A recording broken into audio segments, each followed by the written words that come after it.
Very good evening बच्चों। तो बच्चों आज हम लेकर आए हैं आपके लिए एक बहुत ही महत्वपूर्ण टॉपिक और ये टॉपिक है ईवीएम, वीवीपैट और नोटा पर आधारित कुछ प्रश्न और उत्तर। तो ये जो आपके प्रश्न और उत्तर होंगे वो ईवीएम से संबंधित होंगे। जैसे कि आप जानते हैं इस समय विधानसभा चुनाव चल रहे हैं, उत्तर प्रदेश के विधानसभा चुनाव हो रहे हैं 7 चरणों में, तो इसलिए और भी कई राज्यों में हो रहे हैं, तो इसलिए ईवीएम या वीवीपैट या नोटा से संबंधित कुछ प्रश्न आपके लिए महत्वपूर्ण हो सकते हैं। तो कई सारे क्वेश्चन ऐसे होंगे जो आप पहले से जानते भी होंगे, लेकिन बहुत सारे प्रश्न ऐसे भी होंगे जो आपने पहली बार सुने होंगे। तो वीडियो ज़्यादा लंबा नहीं है, 20 मिनट में ही पूरा हो जाएगा।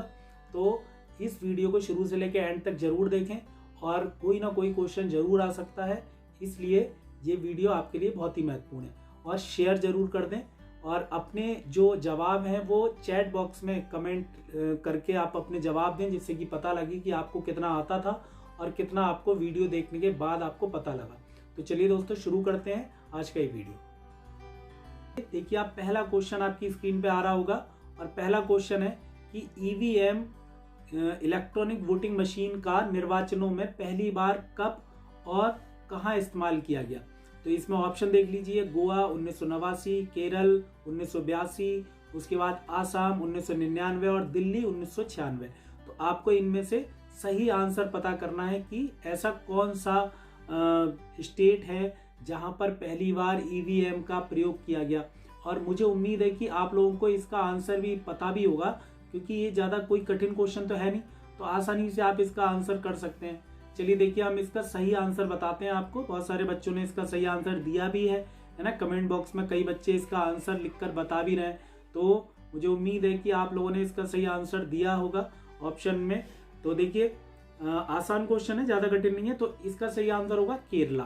तो इसका सही आंसर है बी, यानी कि केरल 1982 की बात है। केरल में जब एक वहां पे जिला है जिसका नाम है एर्नाकुलम। एर्नाकुलम जिले में एक स्थान है, एक कॉन्स्टिट्यूएंसी है परवूर करके नाम से, परावूर नाम से, और वहां पर कांग्रेस के एक है ना विधायक और एक जो है वो कम्युनिस्ट पार्टी के विधायक के बीच मुकाबला था और बहुत ही मार्जिन, बहुत ही कम वोटों से कांग्रेस के विधायक हार गए। और ये जो पहला प्रयोग था ईवीएम का, इसी पहले प्रयोग पर बवाल हो गया और इस पहले प्रयोग के दौरान ही ये मामला कोर्ट पहुंच गया। हालांकि कोर्ट ने ये माना कि ये इलेक्शन बिल्कुल सही हुआ है और इसमें कोई धांधली नहीं हुई है, और मात्र 123 वोटों से कांग्रेस के वो विधायक हार गए थे कम्युनिस्ट पार्टी के विधायक से। तो आप सोचिए कि ईवीएम का जो पहला प्रयोग था वही जो है विवादों में आ गया था, है ना। लोगों ने कहा कि ये कुछ गड़बड़ हुआ है इसमें, है ना, टेम्पर की गई है ये ईवीएम मशीन। तो कुल मिला के हमारा आंसर क्या है, बी। तो आपको याद रखना बी आंसर है पहले क्वेश्चन का, कि केरल में 1982 में, है ना, एर्नाकुलम जिले में पहली बार प्रयोग किया गया था एक कॉन्स्टिट्यूएंसी में इस ईवीएम मशीन का। चलिए आपने सही आंसर दिया इसका। अगला क्वेश्चन देखते हैं। सेकंड नंबर पे क्वेश्चन है, देखिए आप, सेकंड नंबर का हमारा क्वेश्चन है कि एक ईवीएम से अधिकतम कितने वोट डाले जा सकते हैं। तो देखिए ईवीएम के ना कई प्रकार हैं, जैसे ईवीएम M1 के नाम से पहले आई थी शुरू में, जब ईवीएम की शुरुआत हुई थी, है ना, 90 के दशक में, और उसके बाद फिर ईवीएम M2, ईवीएम M3। तो वर्तमान में ईवीएम M3 चल रही है। तो फिलहाल इसमें तो ऑप्शन आपको सही ढूंढना है। तो इस हिसाब से कि ईवीएम से अधिकतम कितने वोट डाले जा सकते हैं, तो शायद अब संख्या बढ़ गई है, अब 3000 से ज्यादा वोट भी पड़ सकते हैं। लेकिन इसमें जो सही आंसर है वो M2 ईवीएम के आधार पर पूछा गया है। तो ईवीएम में एक बार में अधिकतम जो वोट डाले जा सकते हैं, जो गणना की जा सकती है वोटों की, या जो वोट उसके अंदर, है ना, रखे जा सकते हैं सुरक्षित, वो होते हैं 2000। यानी कि इसका सही आंसर होगा बी। तो सेकंड क्वेश्चन का भी आंसर क्या है, बी आंसर है, यानी कि 2000 वोट एक ईवीएम मशीन में डाले जा सकते हैं। एक ईवीएम मशीन में 2000 वोटों की गणना हो सकती है। चलिए अब अगला क्वेश्चन देखते हैं, और अगला क्वेश्चन आपके सामने है कि ईवीएम को किस कंपनी द्वारा डिजाइन एवं निर्मित किया जाता है। तो आपको बताना है कि ईवीएम को किस कंपनी द्वारा डिजाइन एवं निर्मित किया जाता है। तो देखिए इसमें भारत इलेक्ट्रॉनिक्स लिमिटेड है, सेंट्रल इलेक्ट्रॉनिक लिमिटेड है, किर्लोस्कर इलेक्ट्रॉनिक कंपनी है ना, इलेक्ट्रिक कंपनी, और फिर इलेक्शन कमीशन ऑफ इंडिया है। तो इलेक्शन कमीशन ऑफ इंडिया तो करता ही है, लेकिन एक पर्टिकुलर कंपनी होगी। 2 कंपनियां हैं वैसे ऐसी, जो 2 कंपनियां क्या करती हैं, भारत सरकार के लिए ईवीएम का निर्माण करती हैं, और कोई कंपनी ऐसा काम नहीं करती है। तो इनमें से एक कंपनी है ऐसी जो सही ऑप्शन है, इसका सही आंसर है, वो आपको बताना। तो देखिए इसका सही आंसर कई बच्चों ने दिया है ऑप्शन में लिख के, तो इसका सही आंसर होगा कि ईवीएम को किस कंपनी द्वारा डिजाइन एवं निर्मित किया जाता है। तो आंसर है भारत इलेक्ट्रॉनिक लिमिटेड, यानी कि ए आंसर होगा इसका। ए, भारत इलेक्ट्रॉनिक्स लिमिटेड के द्वारा इसका निर्माण किया जाता है, यानी कि डिजाइन भी बनाया जाता है और निर्मित भी किया जाता है भारत इलेक्ट्रॉनिक्स लिमिटेड के द्वारा। चलिए अगला क्वेश्चन देखते हैं, और अगला क्वेश्चन है आपके सामने, एक ईवीएम मशीन पर अधिकतम कितने प्रत्याशियों को प्रदर्शित किया जा सकता है। तो देखिए इसमें ऑप्शन है 16, 64, 28, 12।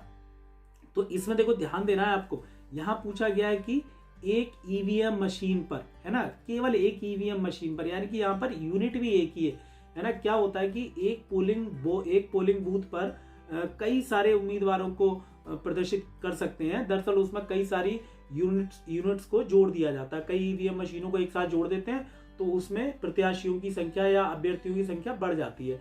लेकिन यहाँ पर क्या पूछा गया है, एक ईवीएम मशीन पर अधिकतम कितने लोगों के निशान हो सकते हैं, कितने अभ्यर्थी उस पर प्रदर्शित हो सकते हैं, ये क्वेश्चन पूछा गया। तो बहुत सारे बच्चे जो लोग वोट डाल के आए होंगे उन्होंने भी देखा होगा कि उसमें नोटा सहित, है ना, कुल मिला के 16 उम्मीदवारों को प्रदर्शित किया जा सकता है, यानी कि सही आंसर होगा इसका ए, यानी कि एक ईवीएम मशीन पर अधिकतम कितने प्रत्याशियों को प्रदर्शित किया जा सकता है। तो आंसर है क्या, 16। चलिए आसान क्वेश्चन था। अगला क्वेश्चन देखते हैं। अगला क्वेश्चन, एक पोलिंग बूथ पर, देखिए ये थोड़ा सा चेंज हो गया क्वेश्चन, है ना, वही ऊपर वाले क्वेश्चन को थोड़ा सा बढ़ा के पूछा गया। वहां पर एक ईवीएम मशीन थी, अब यहाँ पर एक से ज्यादा ईवीएम मशीन हो सकती हैं, लेकिन एक पोलिंग बूथ पर एक बार में कुछ ईवीएम यूनिट्स को जोड़कर, यानी कि जैसे ईवीएम है और ईवीएम में एक और ईवीएम जोड़ दो, यानी कि ईवीएम 1 जोड़ दो, फिर ईवीएम 2, ऐसे करके कई सारी ईवीएम को जोड़ा जा सकता है, ऐसे करके इस तरीके से। तो ईवीएम को आप जोड़ के बहुत सारे प्रत्याशियों को प्रदर्शित कर सकते हैं। तो ईवीएम यूनिट्स को जोड़कर अधिकतम कितने प्रत्याशियों को, है ना, प्रदर्शित किया जा सकता है। तो इसमें ये तो पक्का है कि 16 से ज्यादा ही होगी, एक ईवीएम में 16 आ सकते हैं, और वैसे कितने आ सकते हैं। तो देखिए इसकी पूरी कहानी जान लीजिए कि आप अगर 2013 से पहले की बात करेंगे तो इसका आंसर हो जाएगा 64, यानी कि एक बार में 4 ईवीएम मशीन एक साथ जोड़ी जा सकती थी, है ना, और उसमें 16 चौका 64, यानी कि 64 प्रत्याशियों को प्रदर्शित किया जा सकता था। अब मान लीजिए कोई ऐसा स्थान है जहां पर 64 से ज्यादा लोग खड़े हो गए, तो उसकी भी सुविधा दी गई है। अब 2013 के बाद से जो एक ईवीएम आ रही है इस समय, तो वो जो नई ईवीएम है उसे कहते हैं ईवीएम M3, यानी कि ईवीएम M3 क्या है, इसका एक वर्जन है। तो कुल मिला के 3 प्रकार की ईवीएम आती हैं। जो शुरू में ईवीएम शुरू हुई थी भारत में वो थी ईवीएम 1, दूसरी है ईवीएम 2, और 2013 के बाद से जो ईवीएम प्रदर्शित की जा रही है वो है ईवीएम M3। तो M3 ईवीएम में क्या है, अधिकतम, है ना, कई सारी यूनिट्स को जोड़ा जा सकता है, और अधिकतम प्रत्याशियों की संख्या हो सकती है 384, यानी कि नोटा को भी मिला ले अगर और सारे प्रत्याशियों को मिला ले तो 384, है ना, अभ्यर्थी या प्रत्याशी उन पोलिंग बूथ पर चुनाव लड़ सकते हैं या उस पोलिंग बूथ पर प्रदर्शित किए जा सकते हैं। तो इसका सही आंसर होगा 384। ध्यान रखना है कि अगर 2013 से पहले का कोई क्वेश्चन अगर आप किसी बुक में देख रहे हैं तो तब आंसर होगा क्या, 64, लेकिन अभी के हालात में क्वेश्चन का आंसर क्या होगा, 384। तो 384 सदस्यों को दिखाया जा सकता है ना, एक पोलिंग बूथ पर, है ना, चुनाव लड़ते हुए। तो अगला क्वेश्चन देखते हैं, उम्मीद है समझ में आया होगा ये क्वेश्चन। अगला क्वेश्चन देखते हैं। आगे देखिए, पहली बार वीवीपैट युक्त ईवीएम मशीन का प्रयोग कहाँ किया गया।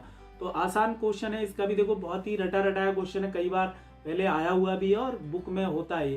तो वीवीपैट तो आप जानती होंगे, देखो वीवीपैट की फुल फॉर्म आपकी स्क्रीन पे लिख के आ भी रही होगी, है ना, वीवीपैट, ये वीवीपैट।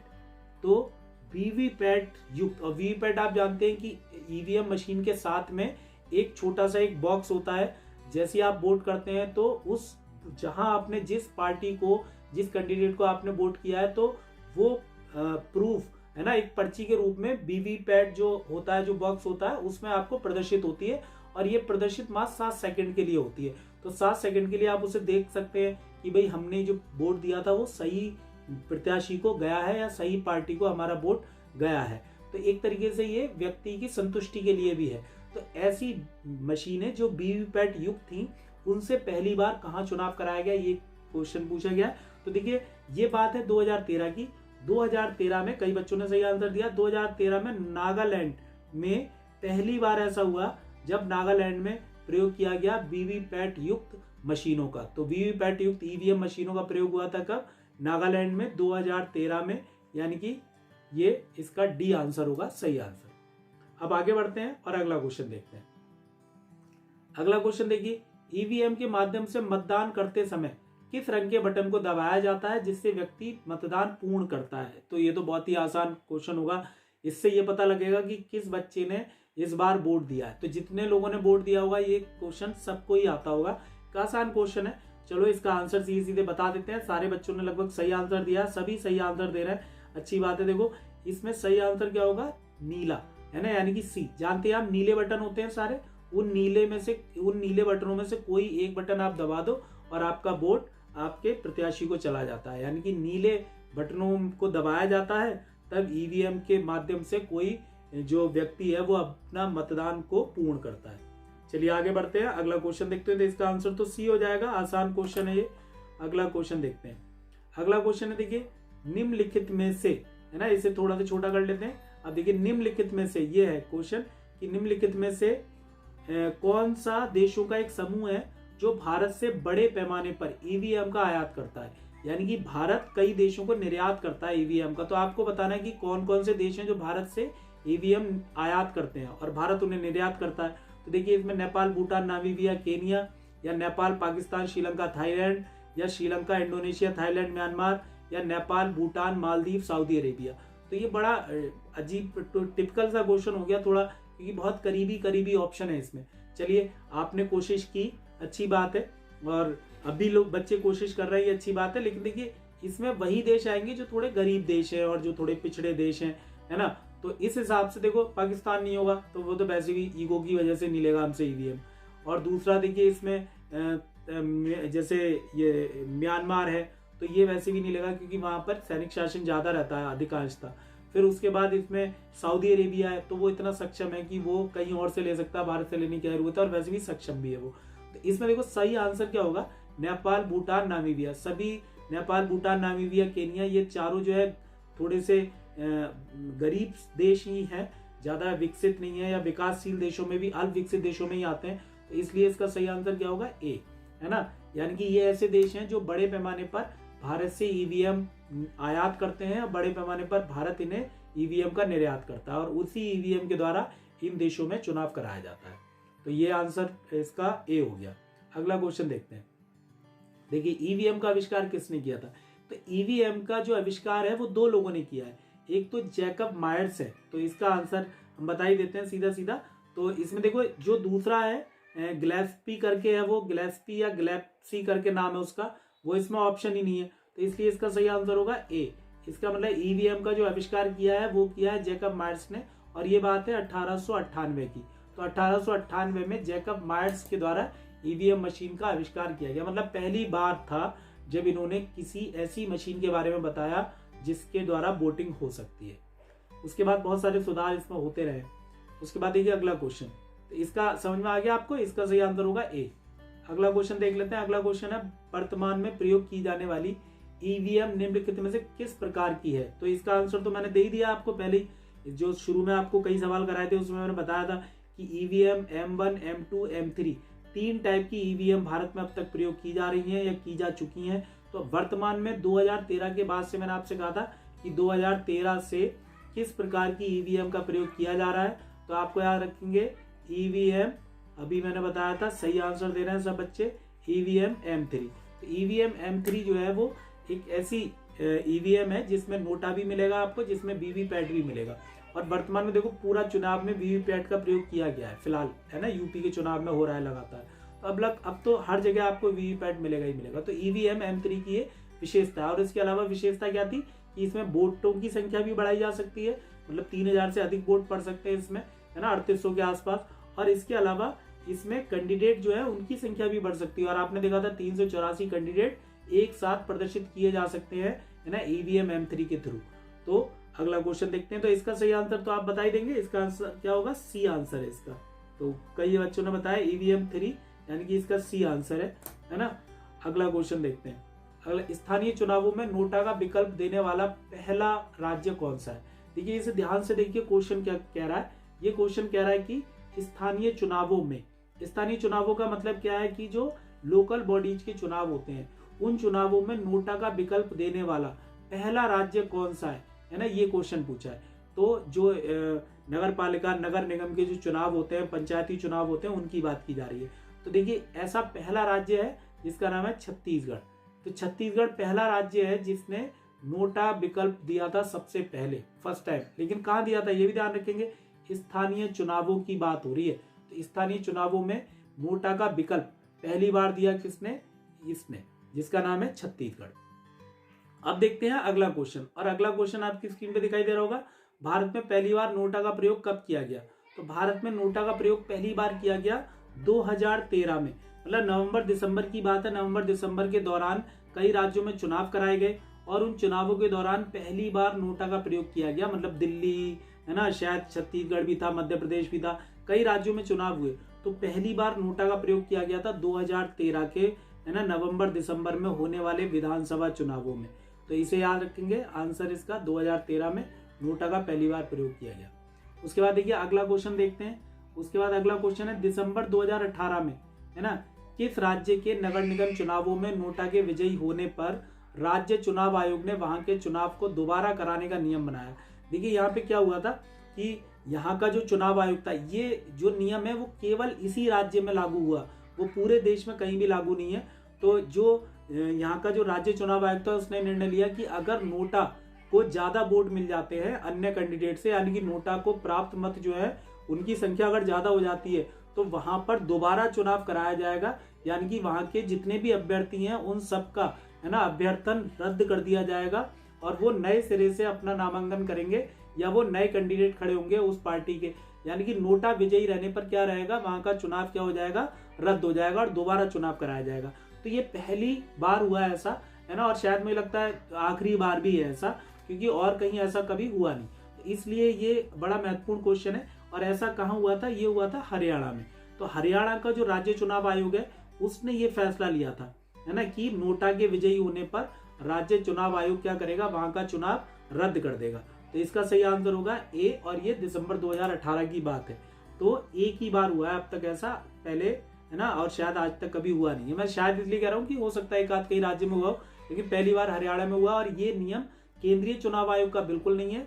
यदि आप वोट डालने जा रहे हैं तो मुझे लगता है नोटा दबा के कोई फायदा नहीं होना है। अगर नोटा को ज्यादा वोट मिल भी जाएंगे तब भी जिस कैंडिडेट को ज्यादा वोट मिले होंगे, चाहे उसे भले ही 4 वोट मिले हों, लेकिन अन्य से अगर ज्यादा है 4 वोट, तो वही जीता माना जाएगा।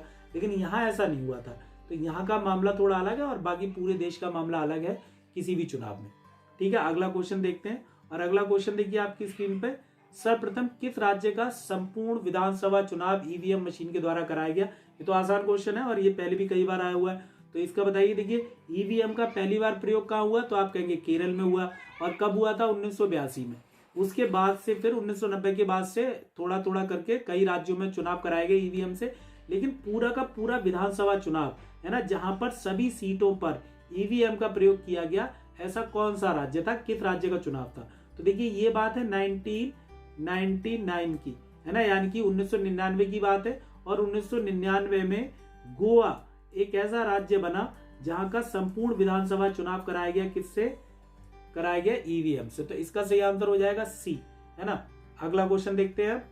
और अगला क्वेश्चन आपकी स्क्रीन पे दिखाई दे रहा होगा कि देश में पहली बार त्रिस्तरीय पंचायत चुनाव ईवीएम के माध्यम से किस राज्य में कराए गए। तो ये कराए गए कहां पर, मध्य प्रदेश में। तो मध्य प्रदेश में पहली बार है ना, फर्स्ट टाइम ऐसा हुआ जब त्रिस्तरीय पंचायती चुनाव ईवीएम के माध्यम से कराए गए, है ना। हालांकि सारे पूरे के पूरे हर जगह पे नहीं हुआ इसका इस्तेमाल, लेकिन अधिकांश स्थानों पर मध्य प्रदेश में ईवीएम का इस्तेमाल किया गया। ठीक है, अगला क्वेश्चन देखते हैं। तो इसका आंसर क्या हो गया, ए। अगला क्वेश्चन देखते हैं। अगला क्वेश्चन है, देखिए निम्नलिखित में से कौन सा देश है जहां ईवीएम से निर्वाचन कराने पर प्रतिबंध है। अब आप देखिए कि हमारे यहाँ ईवीएम का कितना विरोध होता है। लोग कहते हैं कि बैलेट पेपर से चुनाव कराने चाहिए, और उसके विरोध में फिर लोग कहते हैं कि अरे पीछे क्यों जा रहे हो, पाषाण काल में जीना है क्या, आगे बढ़ते हैं। तो मतलब मॉडर्न समाज है, तो उस मॉडर्न समाज में ईवीएम का प्रयोग होना चाहिए। लेकिन आप देखिए एक ऐसा विकसित देश भी है जहां पर चुनाव आज के टाइम पे ईवीएम से नहीं होता। वहां पर ईवीएम से चुनाव कराया गया, लेकिन बाद में वही शिकायतें आई ईवीएम के विरुद्ध। तो वहां की जो सरकार है, केंद्रीय सरकार है, उसने ईवीएम पर पाबंदी लगा दी। इसका सही आंसर बताते हैं अब हम, और इसका सही आंसर होगा जर्मनी। तो देखिए जर्मनी एक ऐसा देश है जहां पर ईवीएम को प्रतिबंधित कर दिया गया, यानी कि यहाँ पर अब ईवीएम से चुनाव नहीं होते हैं। तो ईवीएम क्या है, यहाँ पर बैन कर दी गई है ना, बैन कर दी गई है। तो इसे याद रख सकते हैं आप कि ये कौन है, जर्मनी। यहाँ पर क्या है, ये प्रतिबंध है किस पर, ईवीएम पर। ठीक है।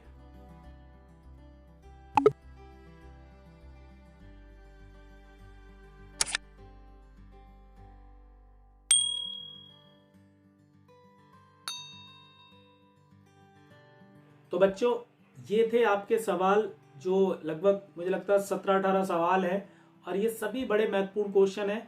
इसकी पीडीएफ फाइल आपको टेलीग्राम चैनल पे मिल जाएगी, तो टेलीग्राम चैनल को ज्वाइन कर ले और उस पर आपको पीडीएफ फाइल मिल जाएगी। और जरा शेयर जरूर कर दिया करें। इससे पिछला वाला वीडियो जो हमने बनाया ज्योग्राफी का, कितनी शर्म की बात है कि इतने कम व्यू हैं उसके, और वैसे उससे पहले जो बनाया था अमेरिका वाला, उसके 400 व्यू हो गए।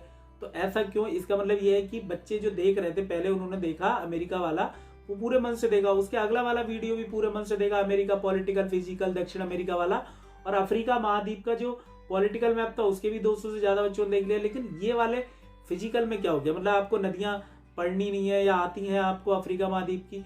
इसका मतलब यह है कि जो चीज आप शुरू कर रहे हैं वो धीरे धीरे क्या करते हैं, आप कदम पीछे खींच लेते हैं, और इससे क्या होता है, सफलता से दूर होते चले जाते हैं। मैंने आपसे कई बार कहा कि अगर आपको सफल होना तो कंटिन्यूटी में काम करिए। ये मत सोचिए कि अभी वैकेंसी नहीं है या अभी एग्जाम नहीं है। ये जो आपका छोटी छोटी जो पल होते हैं, जो आपकी छोटी छोटी मेहनतें होती हैं, वो सारी मेहनत जो है ना इकट्ठा होकर आपके एग्जाम के टाइम पे काम आती है। तो लगे रहिए, है ना, और साथ ही साथ वीडियो को शेयर जरूर कर दें, और चैनल को सब्सक्राइब नहीं किया तो सब्सक्राइब कर लें। तो आज के लिए हमारा इतना ही वीडियो है, और ईवीएम से संबंधित ये कुछ महत्वपूर्ण क्वेश्चन थे, आपको काम आएंगे। तो चलिए दोस्तों, आज के लिए इतना ही। धन्यवाद। जय हिंद।